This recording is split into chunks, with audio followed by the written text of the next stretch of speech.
Buongiorno a tutti amici e ben ritrovati in questo nuovo video. Oggi vi propongo una ricetta golosissima, il polpettone di pollo farcito con prosciutto cotto e formaggio filante.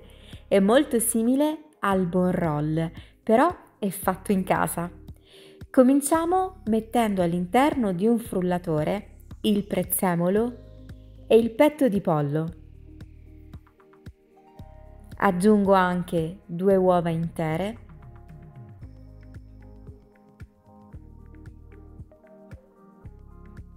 il sale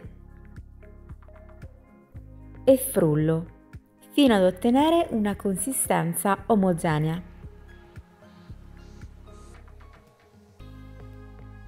Adesso aggiungiamo 4 cucchiai abbondanti di parmigiano, 4 cucchiai di pangrattato. Ho deciso di aggiungere anche un altro uovo e iniziamo a mescolare. In base alla consistenza possiamo decidere se aggiungere un po' di acqua o un po' di latte. Io preferisco mantenerlo senza lattosio, quindi vado ad aggiungere mezza tazza di acqua.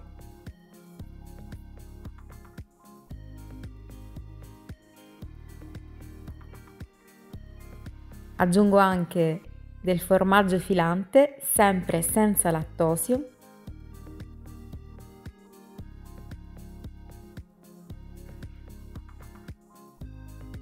E lo vado a tagliare in questo modo al coltello. Ungiamo un foglio di carta da forno, una manciata di pangrattato e andiamo a livellare uniformemente tutto il nostro impasto di pollo. Possiamo aiutarci ungendoci le mani, in questo modo non si attaccheranno.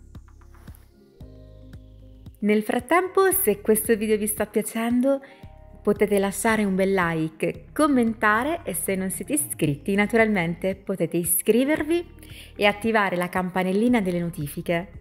Così riceverete una notifica quando caricherò un nuovo video e non vi perderete le mie ricette.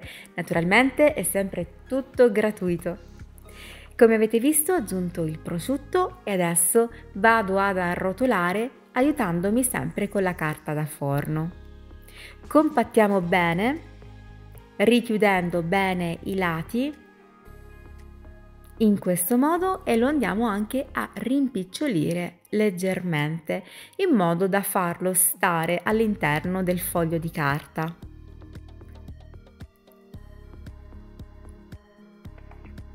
Richiudiamo quindi a caramella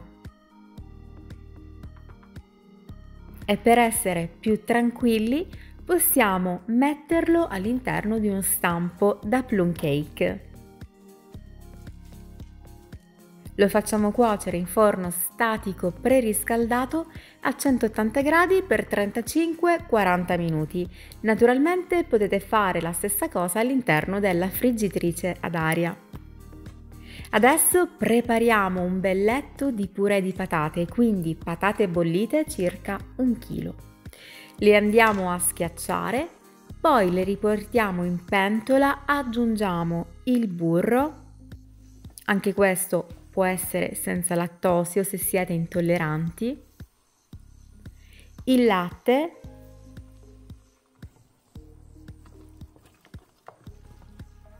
diamo una bella mescolata, mettiamo del pepe nero, noce moscata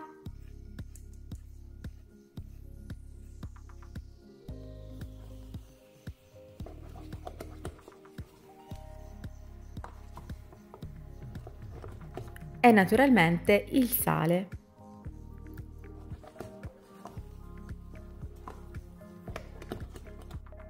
E il parmigiano grattugiato. Ricordiamo che formaggi stagionati come il parmigiano e il grana padano sono naturalmente senza lattosio, quindi potete mangiarli.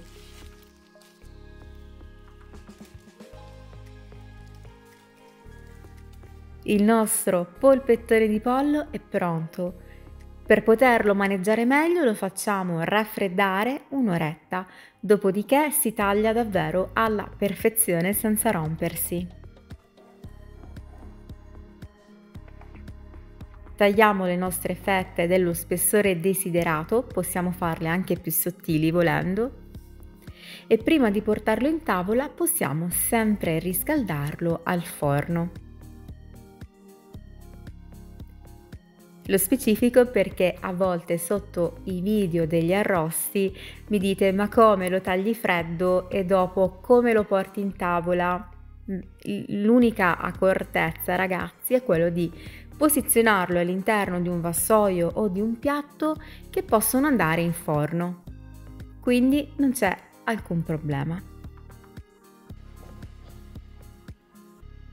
Passiamo quindi all'impiattamento.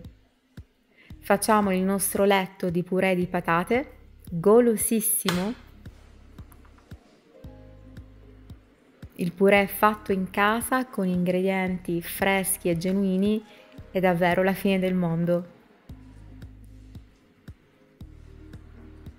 Posizioniamo le nostre fette di polpettone di pollo e voilà! La nostra cena o il nostro pranzo, golosissimi e anche sani, sono pronti per essere serviti. Un piatto completo e sicuramente i vostri invitati faranno il bis, quindi fatene in abbondanza. Bene, spero che questa videoricetta vi sia piaciuta. Se è così ricordate di supportare il canale perché è davvero importantissimo, lasciando un like, quindi un mi piace, mettendo un commento. Potete condividere la ricetta con i vostri amici cliccando sul tasto condividi qua giù e potete condividerlo su Instagram, su Facebook, su TikTok o anche su WhatsApp. Io vi ringrazio davvero di cuore per supportarmi, vi mando un bacione e un abbraccio e vi ricordo che se volete seguirmi anche su tutti gli altri social per restare sempre aggiornati, perché ci saranno tante novità, ve lo anticipo, durante la prossima settimana, vi lascio tutti i link giù nel box informazioni. Io vi mando un bacione e ci vediamo alla prossima. Ciao!